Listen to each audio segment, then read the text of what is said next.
साथियों good morning.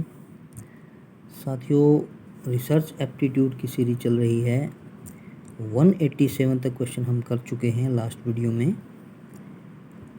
अब जो आगे क्वेश्चन हम करेंगे वो है 188 नंबर क्वेश्चन। आशा करता हूँ आपको बेनिफिट मिल रहा होगा, मिलना भी चाहिए। ये क्वेश्चन आपका देखिए, शोध की निम्नलिखित में से कौन सी विशेषता गुणात्मक अनुसंधान से संबंधित है। बिल्कुल वैसा ही क्वेश्चन है, घुमा फिरा कर दे रहे हैं और कुछ नहीं है। बार बार वही क्वेश्चन आ रहा है कि शोध जो रिसर्च है उसकी निम्नलिखित में से कौन सी विशेषता क्वालिटेटिव रिसर्च से संबंधित है। ये भी वही है।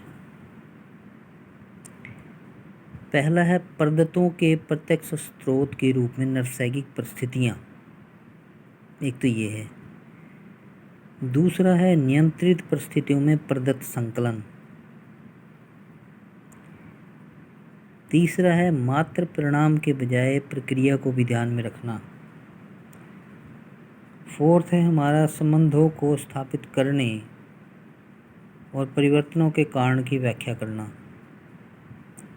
और फिफ्थ है सहभागी परिप्रेक्ष्य को ध्यान में रखना।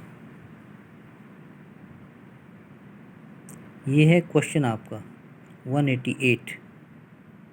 देख लीजिए इसको। आशा करता हूँ आपको क्लियर हो गया होगा ये क्वेश्चन। आगे दिए है, नीचे दिए गए विकल्पों में से सही उत्तर चुनिए। A B C D. Answer रहेगा बी। आप देखिए हम आगे चलते हैं। ये देखिए, नीचे दिए गए विकल्पों में से सही उत्तर चुनिए।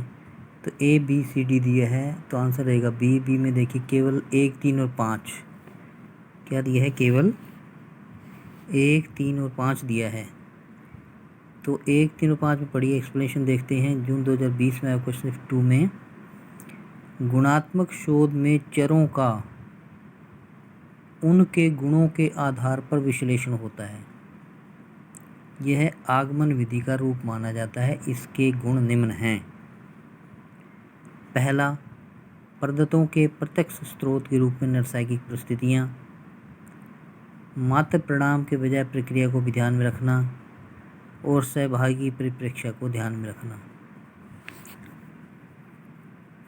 देखिए क्वेश्चन जो था आपका वो था कि शोध की निम्नलिखित में से कौन सी विशेषता गुणात्मक अनुसंधान से संबंधित है। ये क्वेश्चन था आपका और इसका आंसर था आपका बी, केवल 1, 3 और 5। तो 1, 3 और 5 क्या थे, पद्धतों के प्रत्यक्ष स्रोत के रूप में नैसर्गिक परिस्थितियाँ, मात्र परिणाम के बजाय प्रक्रिया को भी ध्यान में रखना और सहभागी परिप्रेक्ष्य को ध्यान में रखना।